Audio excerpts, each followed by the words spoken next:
Guys, ito naman yung buksan natin na men's short. Pure men's short daw ito, sabi ng supplier. Pero wala kasi nakalagay sa label na men's short siya na pure. Ayan ang kanyang label. Original short lang nakalagay sa kanya, pero sabi ng supplier ay pure men's short to. Okay? Buksan na natin para alam na natin kung totoong men's short talaga ito.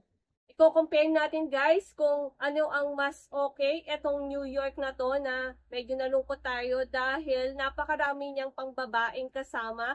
Nasa 30 plus ang pambabae. Walang pagkakaiba doon sa original short na, regular na original short na mix.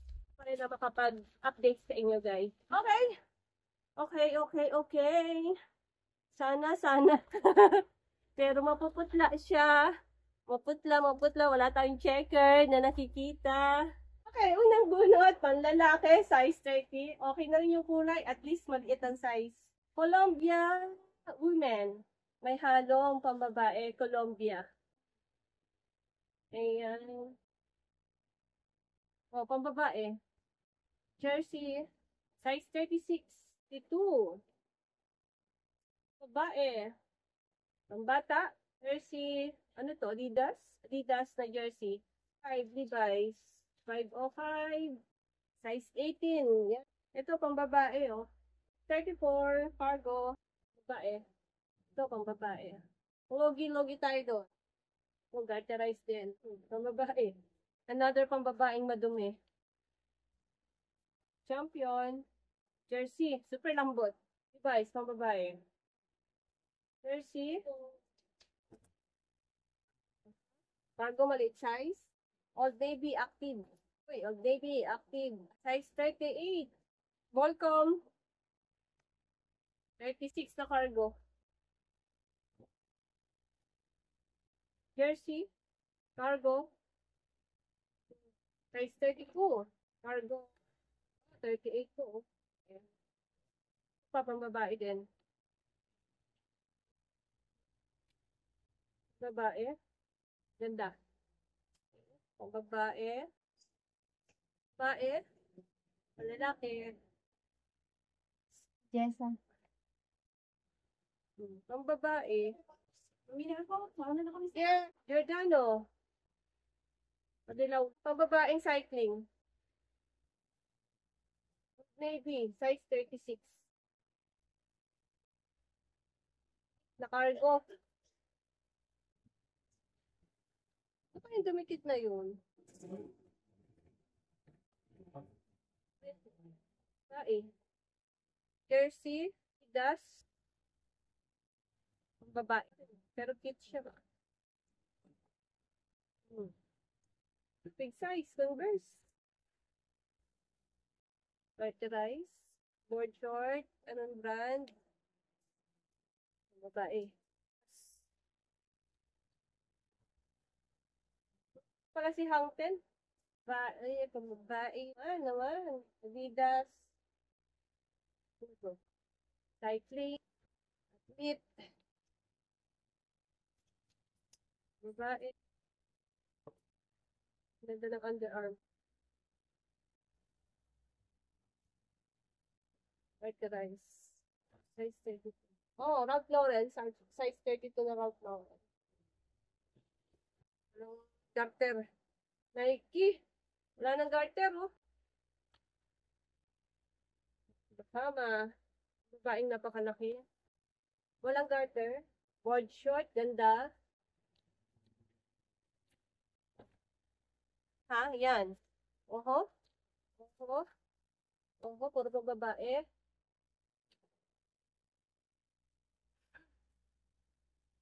Ang pulutong sila.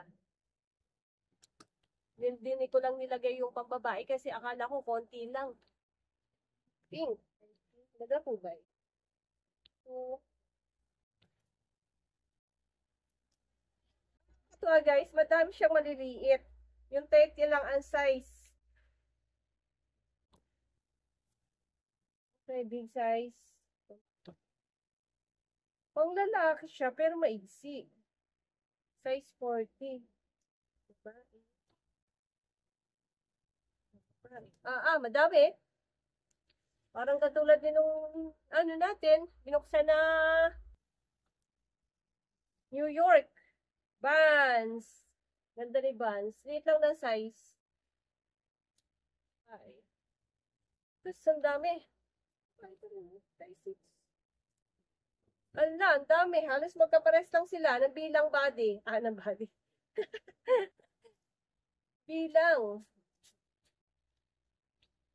Mas marami ang panlalaki pero ang dami din pang babae. Ay, Crombie. Ano? Nike. Wrangler. Board short. Sun. Si checkered. Size. Super laki. Ito. Forever 21.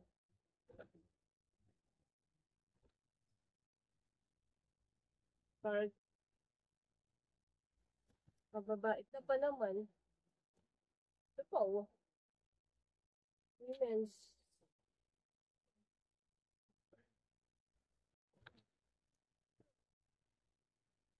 Ito yung last natin. Madami tayong pambabae. Ayun guys, 9,500 ang price nito. Mas mura-mura ito kumpara doon sa binuksan natin ng New York na ang label ay men's short.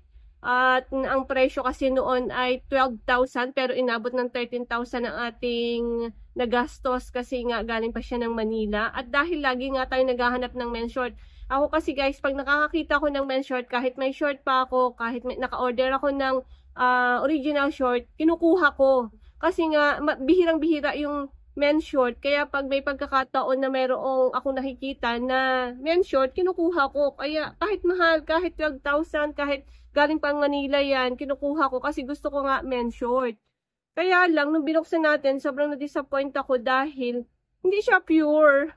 Dapat hindi men ang nakalagay sa kanya, dapat mix na lang or original short. Kaso men eh. Kaya, bakit ganun? Bakit may kasama pang babae?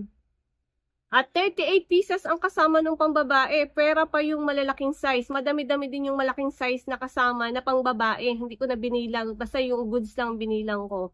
At eto, although sabi ng supplier ay pure siya, kasi ang nakalagay sa kanyang description doon sa pinost niya is men's short. Sabi ko, pure po ba? Pure po ito. Tapos pagdating dito, walang label na nakalagay na men's short. Kaya sabi ko siguro may halo din itong pangbabae. Swerte na lamang natin kung wala. Yun nga, may kahalo nga siyang pangbabae. At 58 pieces ang pangbabae na goods ang size. At nasa 7 piraso naman yung malalaking size na pangbabae. Okay na rin, hindi ako na bad mood kasi mas mura-mura to. At ang kagandahan nito guys, madami siyang maliliit na size, ilan lang yung malalaking size. Ilan lang talaga. Kung siguro nakikita niyo sa camera parang ang lalaki ng size, ilan lang yung kasama niyang malalaking size. Siguro nasa 13 pieces. Ganun lang kadami yung malalaki niyang size. And medyo mapuputla, katulad din siya ng mga normal na original short. Madaming mga cream, madaming mga light color, yung mga medyo mapuputing kulay. Pero okay lang dahil nga marami naman siyang kasama na maong. Dahil mabenta yung maong, mapababae, mapapalalaki, mabenta siya. Basta maganda naman siya guys. Okay na rin naman siya sa 9,500 na presyo. At ang brand pala nito ay Panda.